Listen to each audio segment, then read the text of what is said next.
What does a microorganism that lives in the gut of an Australian termite have to do with the creation evolution question?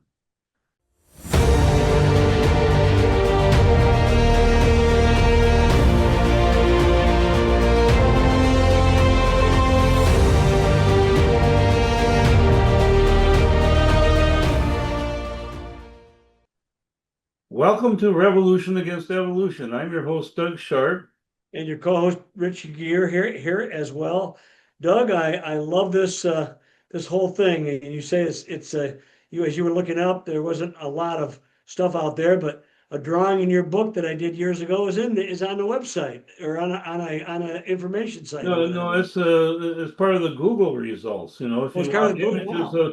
images of this microorganism, it's one of your drawings that you did back in 1986. So 1986. it's kind of Wow. neat to see that pop up. Anyway, we're talking about an organism. The name of it is called Mixotricha paradoxa. And this is a bug that lives in the gut of Australian termite. It's a microorganism, and this represents a case that is made up of symbiosis of several unrelated types of bacteria. And it lives in the gut of an Australian termite. It's called Mastotermes darwiniensis. Darwiniensis. Okay. Yeah, They got so him in there. That's the apparently name of this the is termite. something that Darwin knew about. And Okay. in northern Australia there is a town called Darwin. Uh, Yes, that's true. Yeah. and so it's kind of interesting. Apparently they were some of these creatures that they found in Australia they found interesting in terms of evolution. And so this is one of them. I remember learning about this in my microbiology class back in 1972. That was the year I graduated from college, and it was a something that really persuaded me that evolution could not have cannot explain this creature. And let me describe a little bit about what it Yeah, is. do so because I think this is really fascinating. Well, let's first talk about the termite itself.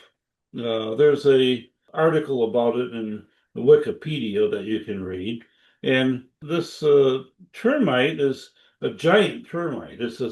A pretty good sized creature, and it's a kind of a pest to the point where you have vegetable farming being curtailed as a result if there's an infestation of this termite, it sort of takes over and eats anything in sight. And so it's Oh, kind of a problem. You have vegetable farming virtually abandoned. And and they call this termite a primitive termite, quote unquote. oh yeah, yeah. And so, in my primitive is only in the minds of the evolutionists, and it is nothing of the sort. And being primitive, it's a very complex organism, as is any microorganism or bug or beetle or anything of that sort. There's and it develops a complex network of tunnels and galleries, which they use to travel to new food sites. And so, and they say it's the only living member of its genus, which means it doesn't look like anything else. Yeah. It's kind of like when they lump things together because they can't find like the echidna and the platypus. They put them Yeah. in the same in was there something there might be I think there's one other, but they don't look Well, anything like if you, I remember going to the MSU museum and they were talking about the aardvark. oh, the And aardvark. Yeah. aardvark, they say the same thing about it. It's the only living member of its genus because it can't. There's nothing else that really looks like it, and so they can't have a use homology to Well, because they're always trace trying what to find it missing looks links. past. Yeah. And links to one common ancestor. Yeah. Yeah. Now, this termite doesn't form mounds, but it builds the nests underground, and so and apparently evolutionists find this termite to be similar to cockroaches. have a similar abdomen to a cockroach. Oh boy, okay. But anyway, this termite was it's a big bug, like the big black bug, the big black bear. Yeah. Oh, yeah. Why do they call it a termite? Is it because it devours wood, or I mean, Yeah. why is it classified as a termite then? Oh, well, if you talked with an insurance agent, someone who sells in term insurance. Okay. Well, okay, that answers that non-answer. Okay, all right, good. Okay. But anyway, Mixotricha paradoxa is what it lives in the gut of this termite, So we and, got a little bug and now. We got a little bug. It's a termite, and yeah, inside of that gut is where uh, this Mixotricha paradoxa lives. But it also isn't it made up of a couple of different things, or how's that work? well, there's actually 5 different genomes that code for the organisms that make up this little protist. Wow. And so it was discovered by an Australian biologist by the name of J.L. Sutherland, and he just first described it in 1933. And the main name means the paradoxical being with mixed up hairs. So, so the mixotricha is the mixed up hairs. Mixed up And hairs. Okay. it's a large protist. It's big for a microorganism, but it has both cilia and flagella. Now, cilia are the things that help it to move, Yeah, locomotion. and Yeah. flagella also. In this case, the flagella steers it rather than does the propulsion, whereas the cilia is made up of spirochetes, and they have their heads burrowed into a bracket, and on the other side of the bracket is a bacillus. Now the bacillus is a sort of oval shaped bacterium, and it is involved in the digestion of the cellulose. So it has a mutualistic relationship. And there's actually 5 different kinds of bacteria. There's one of the bacteria that it substitutes for the mitochondria in the protist. This protist doesn't have mitochondria. Well, the evolutionists say that it lost it during the devolution of this creature. Well, they can describe devolution, but in this case, if you're trying to describe the evolution of this creature, you have to explain the coming together of all these 5 different species of totally different microorganisms to form this new thing. Now, what's Yeah. really interesting is that the cilia, the spirochetes that do the propulsion of this creature by it burrows its head into the bracket and pushes it along. There's Okay. like 250,000 of these. They all operate in sync. So if they're going to forwards or backwards, even though they're independent organisms, they all operate in unison to move How back. does that work? I don't understand. How is that even possible to explain from an evolutionary scenario? I don't understand. I This is mean, why I picked up on this in microbiology class, and they said, "Wow, this is one of these creatures that really can't evolution can't explain." And now, so Doug, does this bacteria, the combination of the 5 of them, you term it call it a protist? Is that what you call it? What a is it? protist, yeah, What is, and so we tried to figure out how this could work because each of these little parts of it determine um, a different function of the organism. Like it has four flagella, and they serve as rudders. And there's like 3 in front and 1 in back, and these brackets, which you made in your little illustration, have the spirochetes that provide the locomotion, and each bracket has one spirochete and one bacillus, on each side of the bracket, and so it pushes it along. What does it actually push along? What is it pushing? Well, there is a whole big body where the 250,000 spirochetes burrow into it, and Okay, so it's a large microorganism. It's still microscopic, right. but it's still but in terms of comparison with each of its components and normal bacteria, this is a big creature for a bacterium. Okay, And so the question is, uh, here you have the you can describe the purpose of this creature because it's helping to digest cellulose. okay, And cellulose is not something that's easily digested, but and this is a question, of why it was the termite is considered a pest. right. It's because God would create this to be a decomposer, and decomposers are important. You have if you have dead things, like in northern Australia, you have a lot of jungle, and you have a lot of things that need to be decomposed when plants die. And so, if you cut down all the trees, trying to make a field and try to grow vegetables, well, Right. you're sort of disrupting the normal ecology of the environment at that point, and it's not the way that the termites was designed to be a decomposer in a jungle environment. And so, this is so when you create a field and try to cultivate agriculture, you're making the environment a little bit out of balance of what it's originally intended to do. Hmm. And I think this is the same case for the other things that we consider to be weeds or pests or problems.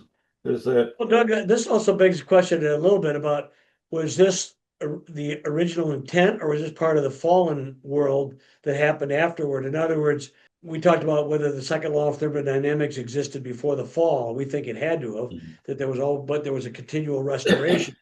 But yeah. after the fall, things were breaking down and there was not the same kind of restoration. We have some of it, but it's limited. Mhm. But I'm asking this termite, and the thing that's down there, like we have things like, for instance, after the fall, weeds and thorns and thistles were these things that were already in the genetic code. We don't know this, of course, but I mean, can we speculate? Mhm. Was the stuff that this quote pest was designed to do Mhm. originally was a good thing, but then it became a corrupted thing because of the fall. What do you think?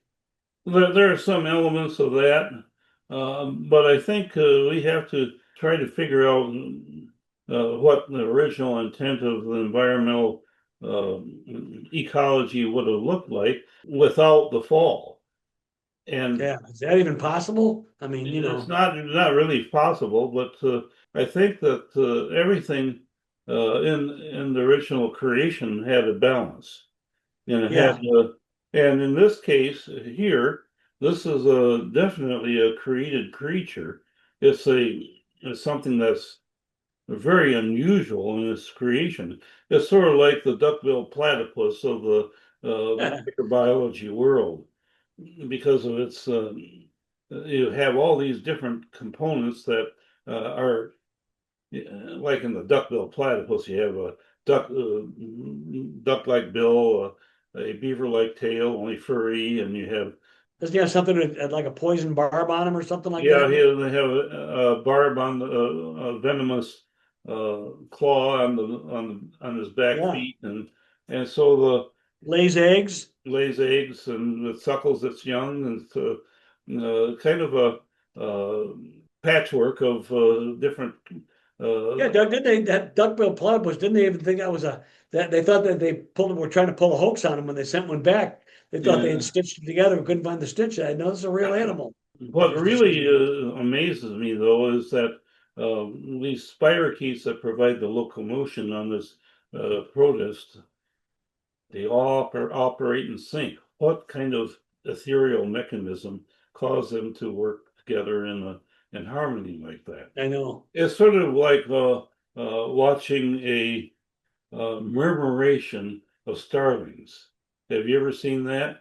No, what is it? What now, Starling? A murmuration is A where mer you have all these birds fly out and they all come into sync and they Oh yeah, yeah, I've go seen around. that. Yeah, it's always weird when you see that like that. Yeah. They are all operating or a school of fish. They're all operating in sync as if there's a entity controlling them all uh, Yep. It in feels like it looks like it, doesn't it? this. Bats do the same kind of thing. They kind of think maybe some of the echolocation or the sonar or the radio or echolocation mechanism, but bats come out of. I saw that when I was down in Carlsbad Cavern one time. They come out, they fly around, and then they all come in sync and they come in there. But I've seen it with birds too. You know.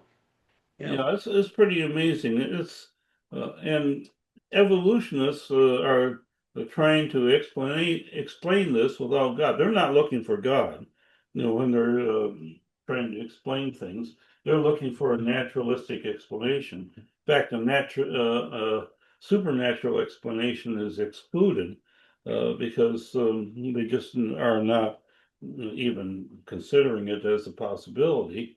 They say it's not science. That's Well, they always yeah. That's the whole bait and switch. I think they tell you, well, that you're teaching religion, we're teaching science. No, what you're teaching is materialism. I'm open to the fact that there's non-materialistic forces at work that have caused things to be. And in fact, I think it has a better explanation for what we see Mhm. because they still have to explain how everything came from nothing.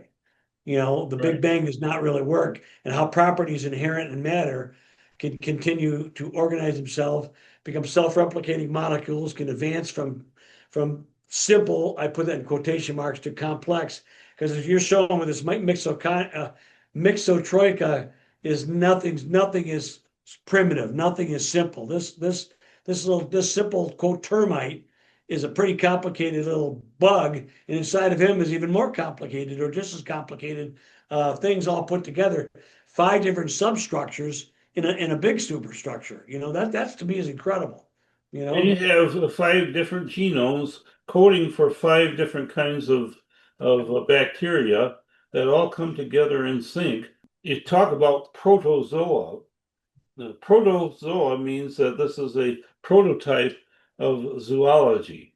okay, yeah, And yep, so, what they're trying to do is show that the bacteria, which really um, have a intended purpose in life, the smaller it is, the more primitive It is, or right, and the bigger the organism, the more advanced it is. Well, no, they were all created about the same time, and the bugs and the bacteria have purposes, in life that you've got all kinds of them inside of you, and they're good bacteria, and they help you with your digestion and your.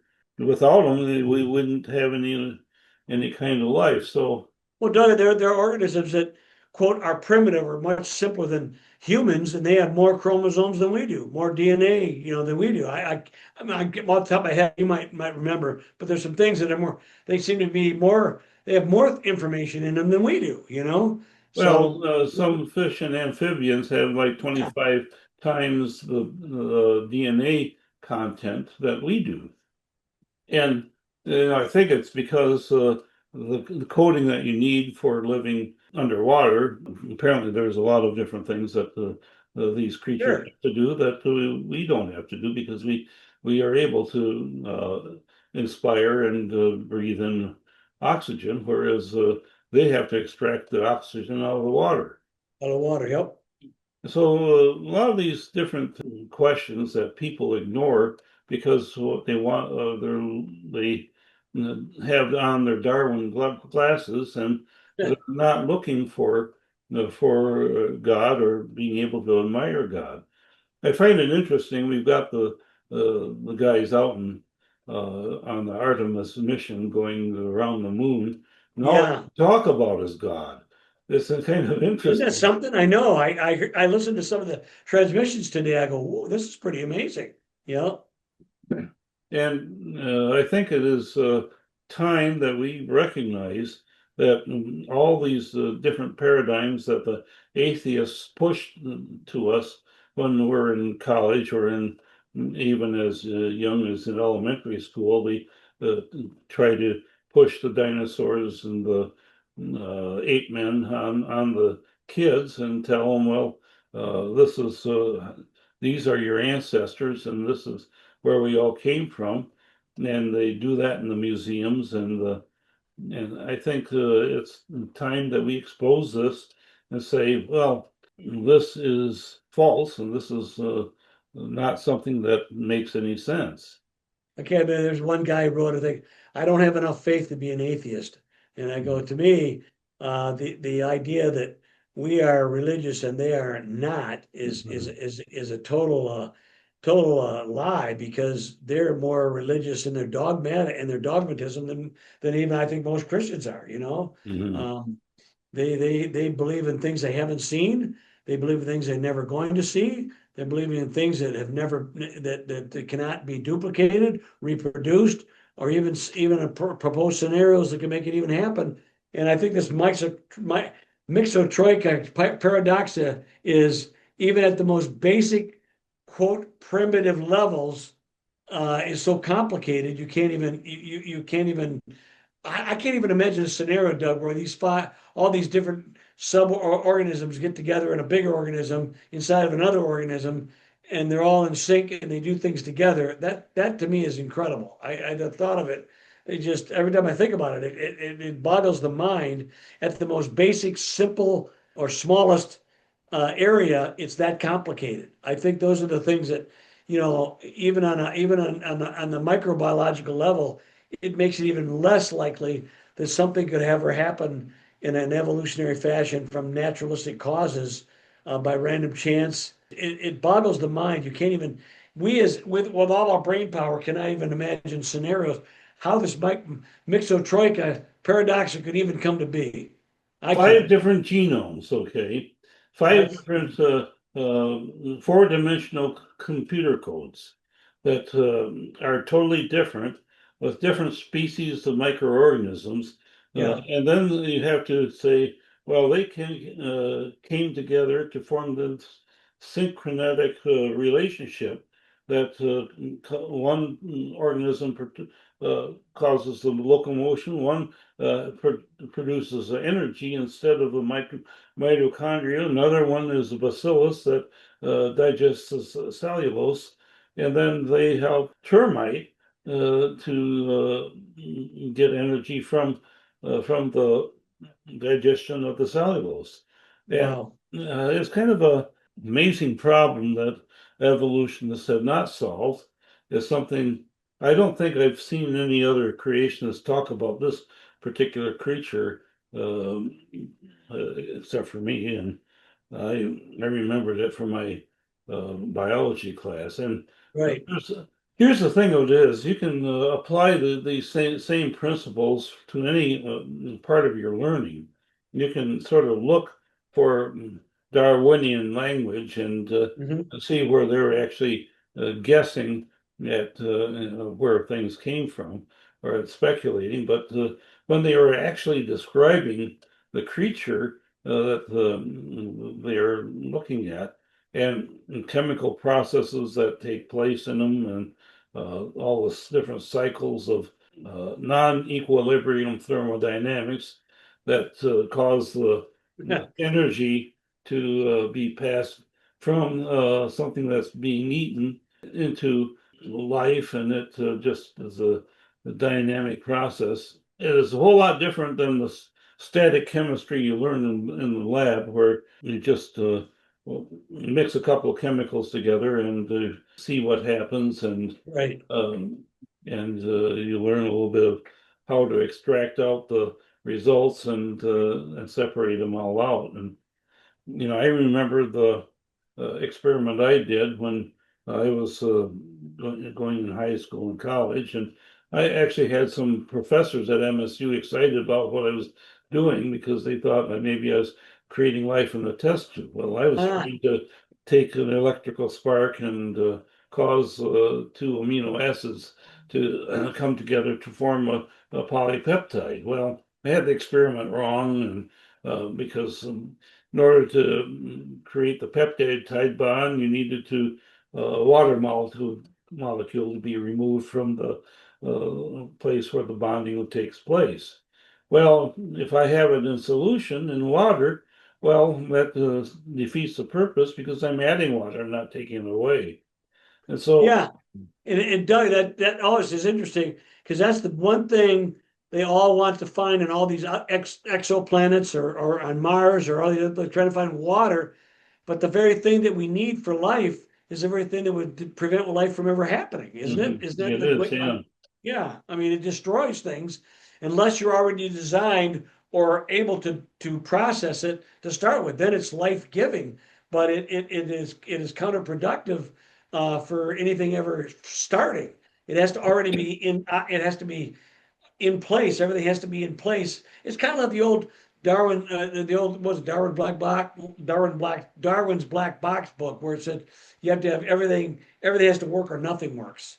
That's what Mhm. it is. And water, they're always trying to find water on these planets, but that's not going to help you even if you find them. See, you and I would not have a problem. The Bible says everything was created out of water anyway. I would not have a problem if you find water on other planets. That wouldn't bother me at all. But doesn't mean you're going to find life at all. Okay. Well, it's interesting. We had this guy on our TV show a few weeks ago where they're talking about the uh, hydroplate model. And part of the Oh hydroplate yeah. model is that during the explosion that took place on the Earth, that water shot up actually into outer space and probably took a lot of material with it. They claim that a lot of the asteroids and the comets were the result of that. And so, like on the comet Bennu, which they sent a probe out there to sample the contents of this comet, they actually, when they tried to land on it, it actually sank into the bottom because actually the comet is unconsolidated and it's sort of like just a whole bunch of materials that is held together by gravity. Really? Okay. Yeah. So it's not a solid landing, and so they gathered up the contents of this uh, comet and brought it back to Earth. And they were analyzing it. They found amino acids in it and Yep. some things that we normally see of light. Now the amino acids were racemic, which means they had equal mixtures of left-handed and right-handed Which amino is not going to acids. help. Not going to help for life at all. No, you only use the left-handed kind. Now, if the hydroplate theory is correct in that it ejected it from Earth, and that these amino acids came from Earth, it would have been a long enough time to where racemization could have taken place, which means that after a long period of time, they turn into, the left-handed kind turns into right-handed and left-handed versions of Hmm. themselves. Yeah, this is a problem. You guys need to figure it out, you evolutionists. Here's your challenge. Explain to us how five different genomes come together to form a protist that gets embedded in a Australian termite and its gut, and it creates all this purpose of digesting cellulose. We'll see you Sounds next time on Revolution Against Evolution.